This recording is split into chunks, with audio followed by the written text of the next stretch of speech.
આ શું હે? આ શાંતિથી કોરિયન મૂવી જોવા દે ને. એક તો ટાઈમ જાતો નથી. તમે લોકો જ પથારી ફેરવી ખમો મને અંદર આવો દો એટલે કહું તમને. હા બોલ. એટલે તમે બે હું આખો દી કોરિયન મૂવી જોયા રાખો હો. કાલ સવારે ઉઠીને ગાંઠિયાની બદલે નૂડલ્સ નો ખાતા વળી. પણ ભાઈ આ લોકો બહુ જોરદાર બનાવે છે અને બહુ હોશિયાર હોય છે અને આના બધા હીરો અમીર અને બિઝનેસમેન જેવા લાગે છે. હા તો હોય જ ને, મારા બેટા ભણે છે કેવું જોરદાર.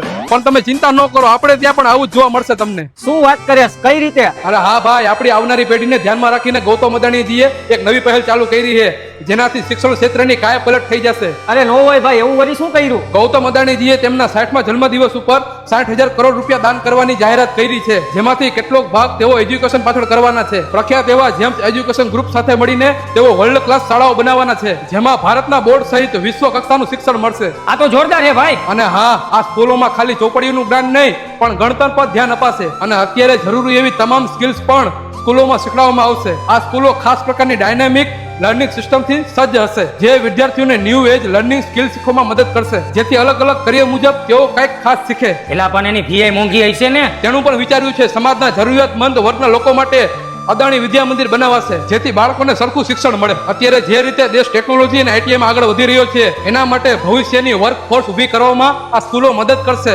વાહ, આ તો જોરદાર. બસ તો હવે પોતાનું ભલું કરવામાં કામે લાગી જાવ અત્યારે. હું તો હા આયલો.